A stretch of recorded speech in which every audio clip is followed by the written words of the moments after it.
Durante um evento no município de Imperatriz, no Maranhão, o presidente Luiz Inácio Lula da Silva criticou seu antecessor e agora preso, Jair Messias Bolsonaro, sem citá-lo nominalmente, chamando-o de, aspas, aquela praga que governou antes de mim.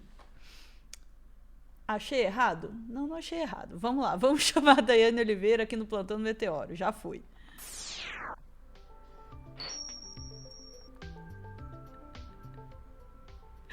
Dai, não resisti, emiti aí a minha opinião. Tá errado? Não tá, mas será que foi certo? Vamos falar sobre isso. Então, né, tem uma coisa que é fantástica no Lula, que é o poder dele de demonstrar os sentimentos em alguns discursos, sobretudo em discursos que não são prontos. A gente tem agora, Ana, a gente geralmente fala quando o Lula erra, né? Então a gente vai falar hoje quando o Lula acerta. Eu não estou falando que ele acertou porque ele chamou o Bolsonaro de praga, isso é um caso à parte. O discurso do Lula ele foi um discurso muito bonito, a gente vai mostrar isso, mas a gente vai começar mostrando o ponto em que ele está emocionado, visivelmente emocionado, e ele chama o Bolsonaro de praga. Por favor, Ana, vamos lá. Deixa É eu uma pôr aqui no delícia ponto esse certo. vídeo. Pronto. 1 hora e 5 minutos, alguma coisinha assim. Deu um ponto Isso. certo aí. E é Vai. uma delícia a gente ouvir o Lula falando aquela praga lá, sabe? É aquela voz que vem do fundo do peito. É isso, gente. Deixou vazar, deixou vazar. Vamos lá. Povo brasileiro. Eu, por Deus do céu, eu não sei o que aquela praga que governou antes de mim veio fazer nesse país. Eu não sei. Por Deus do céu que eu não sei. Como é que alguém acaba com o programa do Minha Casa Minha Vida, que é o maior programa habitacional já feito na história desse país.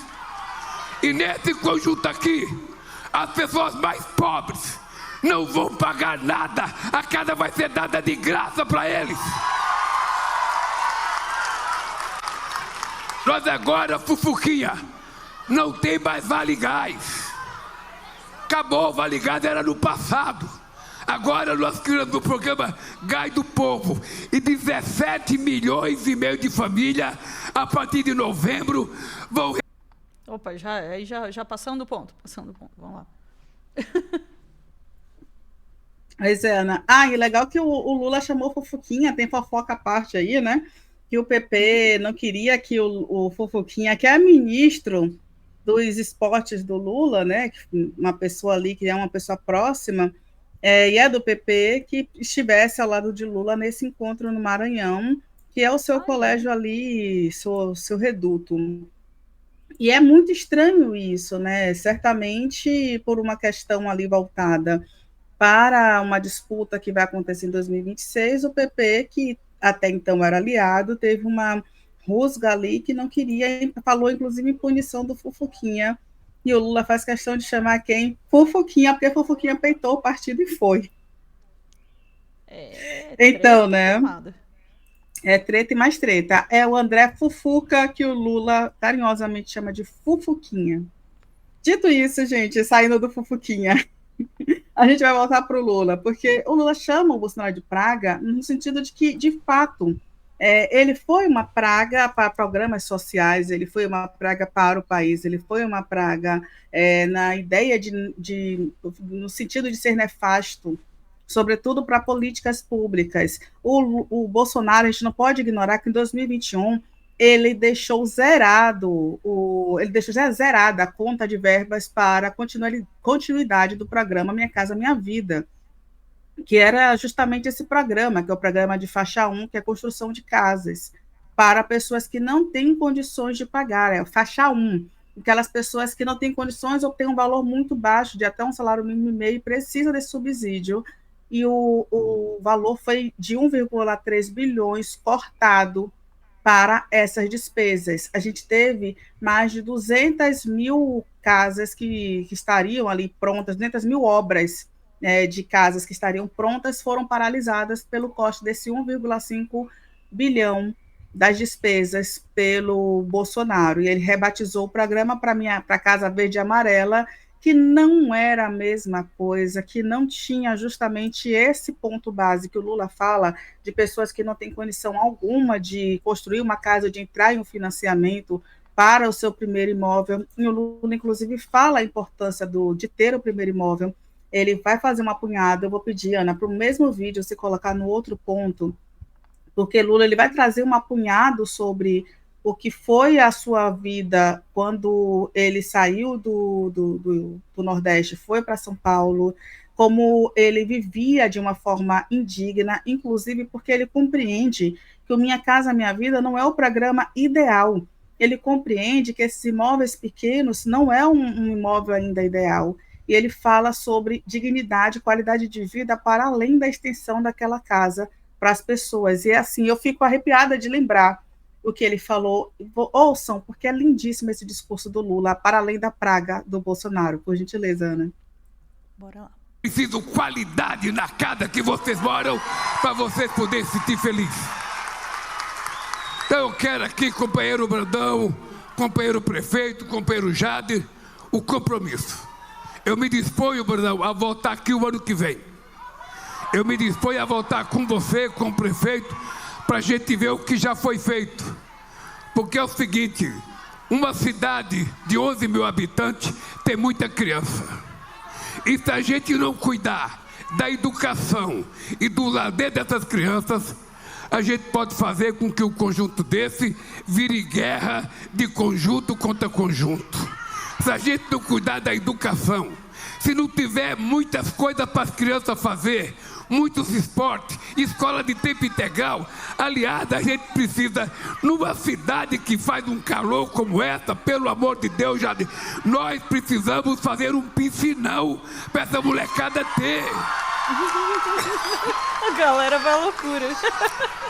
Então eu quero assumir um compromisso com vocês, fazer o que for necessário.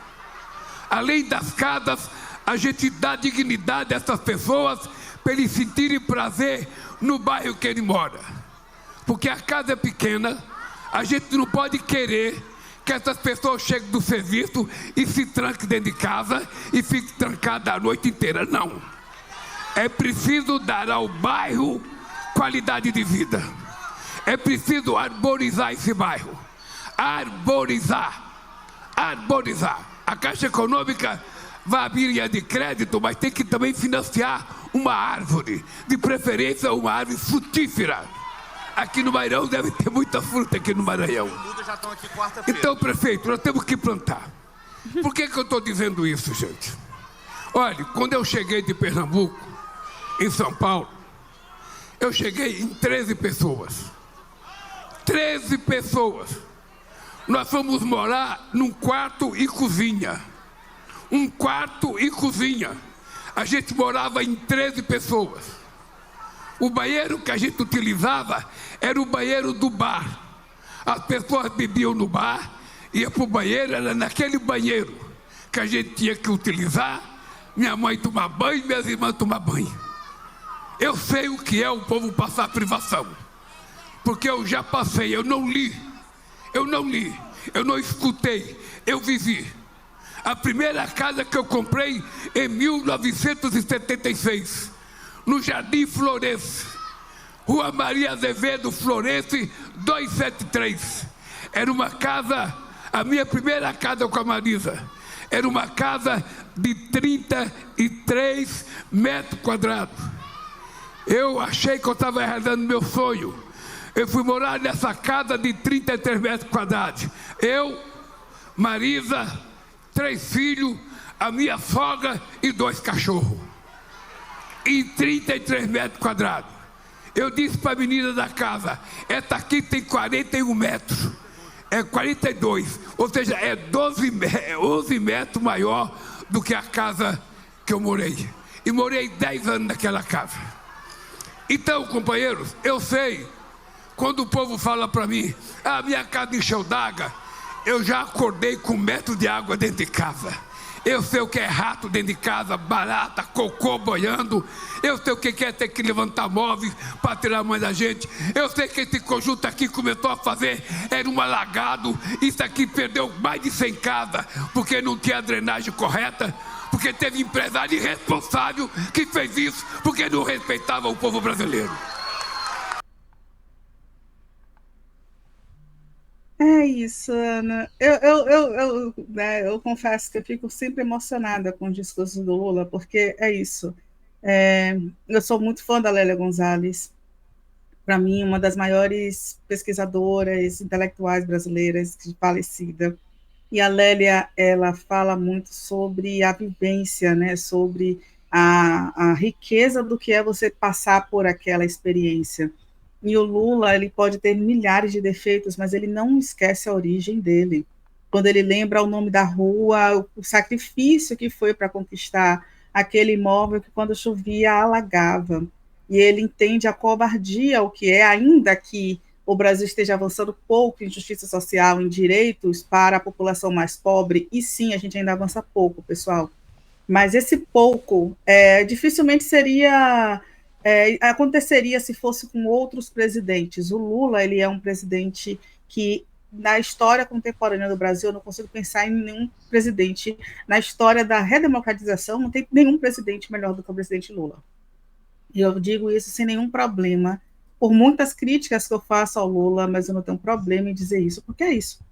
É exatamente isso. E essa história que ele traz é uma história de vida que emociona, que faz a gente lembrar e refletir a importância das eleições, de termos pessoas alinhadas politicamente com o nosso governo. Porque, inclusive, Ana, e eu estou falando aqui do Lula e dizendo que o Lula é o melhor presidente que nós tivemos, mas eu também reconheço que Fufuca, o rapaz que ele chamou lá, é alguém que teve um inquérito para compra de votos arquivado, mas é alguém que teve um inquérito para compra de votos apurado pela Polícia Federal. Não estou dizendo que é culpado ou não, porque o inquérito foi arquivado. Do Partido Progressista, um partido que muitas vezes luta contra a população brasileira. Então, o Lula também precisa parar de dar esses sinais estranhos para a população. E é muito importante que isso pare, sabe? No estado do Dina, a gente tem um Fufuca ao lado ali, disputando para Senado, disputando para, agora, né, um ministro, uma pessoa que tem o Lula ao lado.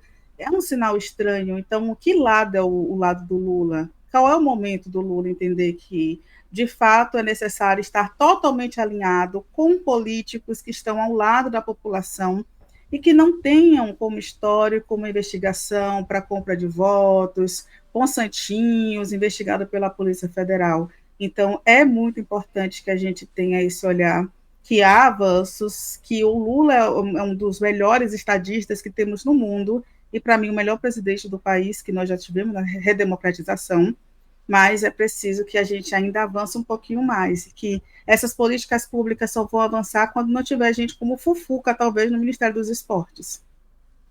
É isso, Ana. Eu queria chamar a atenção para a minutagem desses dois trechos que a gente exibiu aqui. A gente viu esse último, é um trecho em 1h01, né, do evento ali, em que o Lula está contando sobre a sua história, né, sobre onde ele viveu, como foi a sua vida, tudo que ele passou. E aí, em 1h05, é o momento que a gente passou antes, é o momento em que ele se refere ao Bolsonaro como aquela praga que governou antes de mim. Eu acho que é importante reparar nisso também, porque fica evidente a emoção ali quando ele tá dizendo aquela praga que governou antes de mim, né? E não é uma tentativa de justificar o termo nem nada, mas é interessante a gente notar, assim, né, quando ele conta a sua história e comparar, né, a história do Bolsonaro com a história do Lula. E aí vão dizer, PT ora, não sei o que. Não, a gente não recebe um centavo de dinheiro do governo, tá? Não é por isso, mas é algo evidente, né, na forma dos discursos e nas histórias dos governantes, e também na abordagem que você tem. E, aliás, por falar em abordagem, a gente tem pouquíssimo tempo, mas eu vou só lançar uma coisa. A gente viu aí o Lula falando da necessidade de dignidade na habitação, né, na moradia, que acontece através dos programas de governo. Enquanto isso, a gente tem políticos como o Nicolas atacando, né, as pessoas que têm moradias mais humildes e que fazem, né, modificações nessas moradias, enfim, né, e chamando aquilo de favelização.